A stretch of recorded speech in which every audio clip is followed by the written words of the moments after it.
That's why I treat these hoes the way I treat them. All right, folks.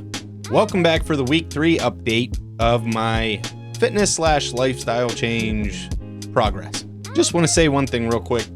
I know this all started out as like a New Year's resolution, but it's really much more than that. This is a lifestyle change. This is not just something I'm going to do for a year or even 6 months or whatever until I lose the weight and get to where I want to get to. This is me changing how I live my life. So from here on out, it's going to be regular exercise, regular eating healthy, but still it's about changing the way I live my life. Not just about one little New Year's resolution. But anyway, let's hop into, so today is Monday. I know this video is a little late. I just want to go over the run I did today just because I already did it, so I might as well. So earlier this morning, as you can see, I went over 4 miles there. Kept a pretty decent pace at 12 and a half minutes. It was 7,500 total steps. According to Fitbit, I burned 930 calories. And then after this run, I continued on to make sure I hit my 10,000 steps for the day, which I do have currently. Here's some of the heart rate information for this run. My goal is to kind of stay in this range, right around like 150 beats per minute. But then every once in a while, try to dip up into this higher range, this like tier 3 range, which I did a little bit, but not as much as I wanted to. So I need to maybe pick up the pace a little or run in little spurts, like keep like a typical jog and then go into like a little bit faster and then slow down and then maybe a little bit faster. All right, now moving on to this week's exercise. As you can see, it was not very good at all. As you can see, I only had one run last week, and that was a couple days ago on Saturday, where I went 3.2 miles. And then from there, Thursday I was out working, and let's just say we had a bad day. It was, I think Thursday I walked right around 18,000 steps, and that was pretty much all at work. So it was not a good day out on the railroad. But at the same time, I mean, hey, I got my steps in, I got some exercise while getting paid to do it, I guess. Monday, if you didn't catch it on Monday, I did a boxing stream, which I'm going to continue to do here in the future once I kind of like iron out some of the details of it. But so I did some walking throughout the day, but then I did that boxing stream right here where I was up in the attic, hitting a heavy bag and doing some squats.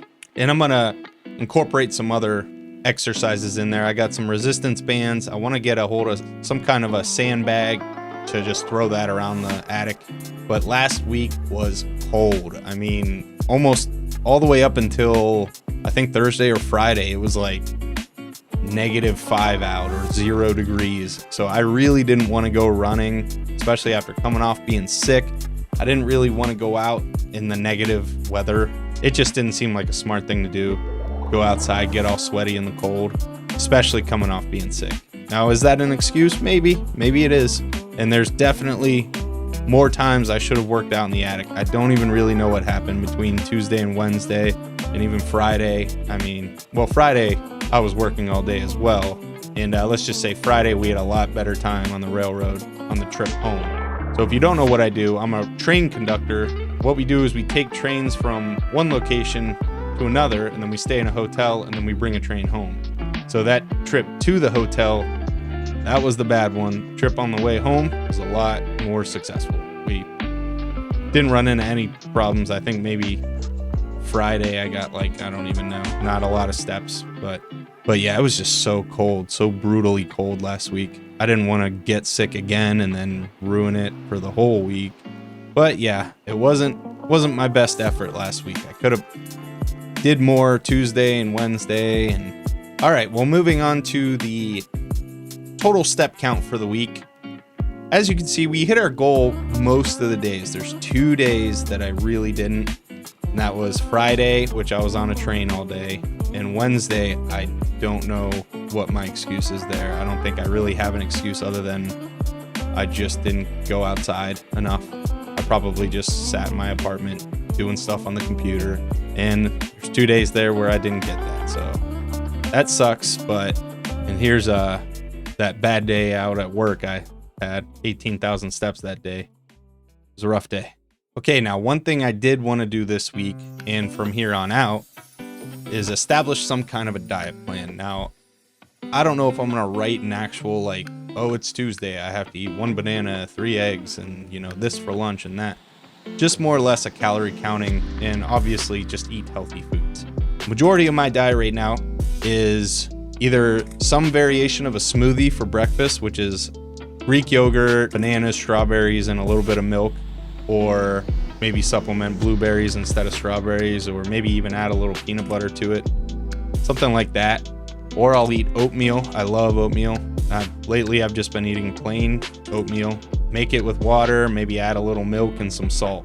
That's pretty much my oatmeal experience, but I love it, man. I don't know why, especially after a run.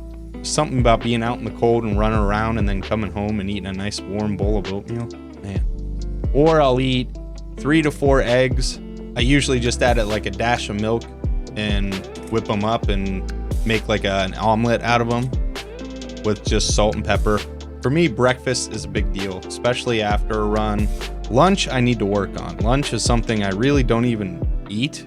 Or if I didn't eat oatmeal or something, or if I didn't have a smoothie for breakfast, I might just eat that for lunch, or I just won't even eat lunch. And then dinner, I've been meal prepping. So this past week, what I made was whole grain rice, like 2 pounds of chicken breast, and I just added peas to that.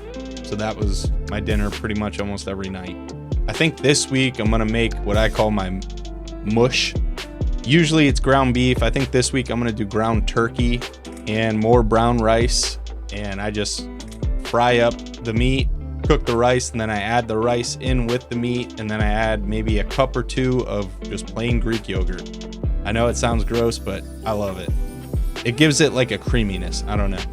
Maybe I'll start a cooking channel. And I add my seasonings and all that, salt, pepper, all that fun stuff. But I'll make enough of that for 3 to 4 dinners throughout the week.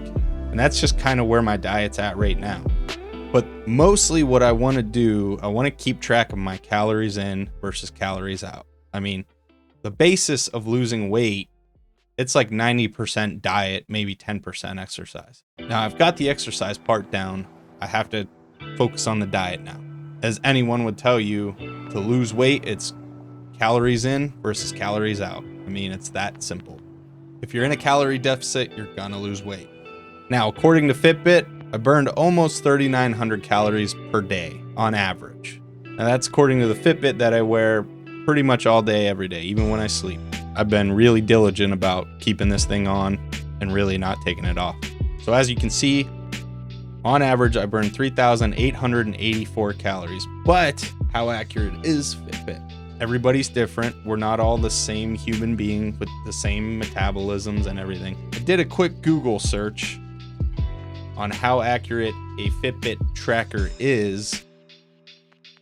As you can see here, it's not 100% accurate, obviously, but it has right around a median error of 27%, give or take. So we're going to use that 27% as a basis for what my calories out will be. So as you can see here, we take our 3,884 calories and we multiply that by 0.27. We come up with 1,048. So then we take that 3,884 and we subtract that 1,048 and we get 2,836. So that's roughly my average calorie burn for last week. So basically, as long as I'm eating under that amount, I will lose weight. That's just the science of it, I guess, to my understanding. So we're gonna base our average off of that number, that 2,836. Let's just call it 2,800. So as long as I can eat under 2,800 calories per day, I should lose weight. Here's a little video I took. Now, I'm not naked in it, I promise, but I stepped on the scale wearing just my boxers, and I'm currently at 247 pounds, as you can see right there. So that's what we're working with right now, 247 pounds. If I can get that down, ideally to around 200 pounds, that's like my end all be all goal. Now, I'm not stressing too much about actually making that number go down. It's just about being healthier. If it takes me 2 years to lose 47 pounds to get down to 200, so be it. If it takes me 6 months, great. If it takes me however I can do it healthy, in a healthy way. But yeah, so I need to stay under 2,800 calories consumed per day. And I'm just going to shoot for a number, something along the lines of 2,000 calories. I'm going to give myself right around 2,000 calories a day, and I'm going to start counting them. And if that doesn't seem like enough, or maybe it seems like too much, I can change that number, as I go. But for right now, that's just my goal, 2,000 calories. As long as I can keep up running, keep up exercising, that'll help in counterbalancing those calories.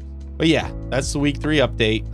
Hope you guys are all doing well. If you're doing it with me, stick with it. Let's do this together. And like I said earlier, this is a lifestyle change. This isn't just a New Year's resolution. I mean, it is, but it's also like a lifetime resolution. But yeah, I appreciate you guys for watching. I appreciate all the support, and I'll see you next week. Thanks.